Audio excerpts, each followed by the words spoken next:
सप्तम श्रेणी छात्र छात्री माननकु भाषा श्रेणी पाई स्वागत।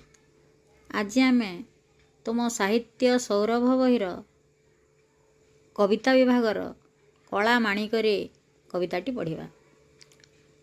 कला माणिकरे कविता को लिखिचंती अभिमन्यु सामंत सिंहार। अभिमन्यु सामंत सिंहार ओडिया साहित्यर रीतिजुगीय बा अष्टादश शताब्दीर कवि मानंग मध्यरे जड़े प्रमुख स्रष्टा। से जाजपुर जिला बालियार एक सामंत परिवार रे 1760 मसीह जन्मग्रहण करथिले। पिला दिनरु से सरल गाँवली भाषा सुंदर कविता मान रचना करथिले। परे परे से राधाकृष्णंकर लीला को आधार करी काव्य कविता मान रचना करथिले। तांको रचित काव्य कविता मानंग मध्यरे विदग्ध चिंतामणि, प्रेमकला, रसवती, सुलक्षणा, बाघ गीत, चढ़ई गीत, बोले हुंटी इत्यादि एगुड़िक खूब लोकप्रिय सृष्टि करि पारिछि। सेथिमध्यरु विदग्ध चिंतामणि काव्यरु उक्त कविता कला माणिकरे अणा जाइछि। एही काव्यर 67 छंद रे एहा उल्लेख अछि। एथिरे कृष्ण संध्या समय रे गाई गोठ धरी फेरिबारे विलंब हेबारु माता यशोदांक मनरे जो व्यस्तता देखा देइछि ताहा एही कवितारे कवि अभिमन्यु सामंत सिंहार माता यशोदांकर वात्सल्यमयी मातृहृदयर आवेग को सुंदर भावरे वर्णना करछंती। एबे आमे कविताटी पढ़िबा। कविताटीर नाम कला माणिकरे रखा जाइछि। कला माणिक शब्दर अर्थ तमे किछि किछि बुझी पारुथबो। कला कला अर्थ एक प्रकार रंग। माणिक माणिक एक मूल्यवान रत्न। कला माणिक माने कला रंगर मूल्यवान रत्न काहाकु कहा जाइछि। एठारे श्रीकृष्ण को यशोदा कला माणिक बोली संबोधन करिसंती। तांको पाई श्रीकृष्ण कला माणिक ठारू खूब मूल्यवान थिले एवं श्रीकृष्णंकर रंग देखिबाकू मध्य कला एवं तांको पाई से अमूल्य संपद। तेणु से तांको कला माणिक बोली डाकुथिले। एबे आमे कविताटीर भावार्थ बुझिबा। प्रथम पदटी हला धीरे घेन कानन रे कृष्ण विलंबित वात्सल्य ममता घेनी भाळुछंती मातम कला माणिक रे।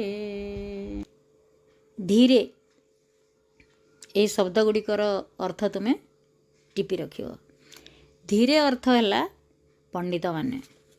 घेन माने शुण, कानन माने बण, विलंबित माने विलंब बाडेरी। वात्सल्य ममता पितामातांकर स्नेह को वात्सल्य ममता बोली कहा जाए। भाळुछंती माने भाळी होइछंती, चिंता करुछंती माता यशोदा। एबे आमे तार अर्थ बुझिबा। एठारे कवि पंडित जन मानंकु संबोधन करी कविताटी आरंभ करिछंती। से पंडित मानंकु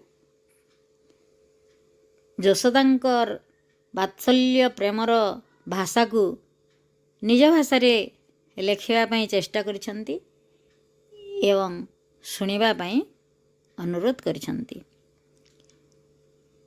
श्रीकृष्ण प्रतिदिन गाई चरेबा को बण को जाई थांती।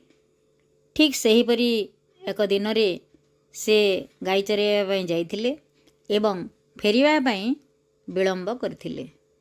से संध्या आगमन हेबा परे मध्य से आसी नथिले, किंतु अन्य दिन से संध्या पूर्वर फेरी आसंती।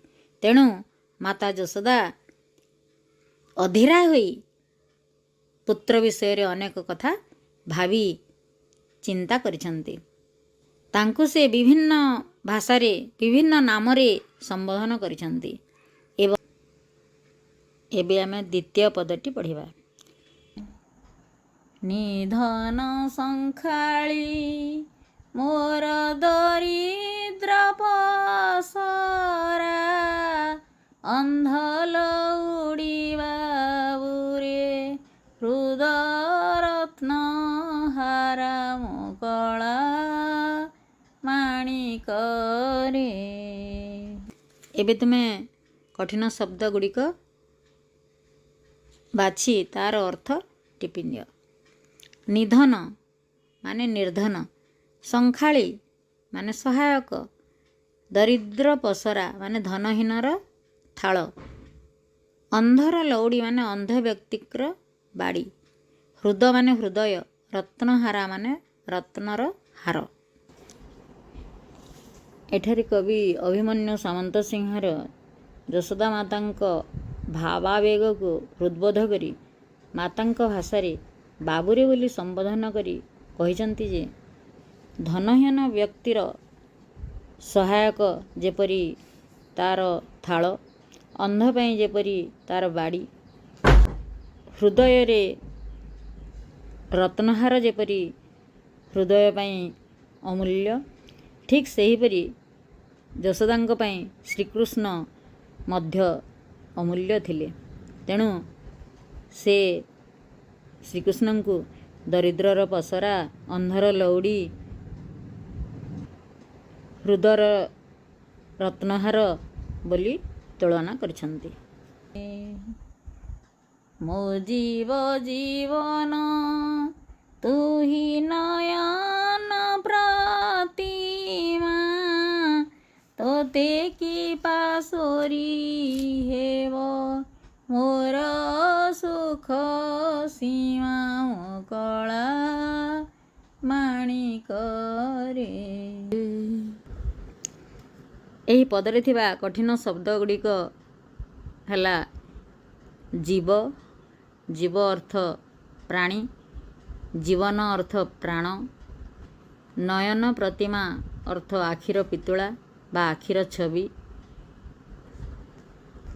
ଏଠାରେ କବି ଯଶୋଦାଙ୍କ ଭାଷାରେ କହିଛନ୍ତି ଯେ ଶ୍ରୀକୃଷ୍ଣ ମାତା ଯଶୋଦାଙ୍କ ପ୍ରାଣ ସଦୃଶ, ନୟନର ପିତୁଳା ସଦୃଶ। ତେଣୁ ତାଙ୍କୁ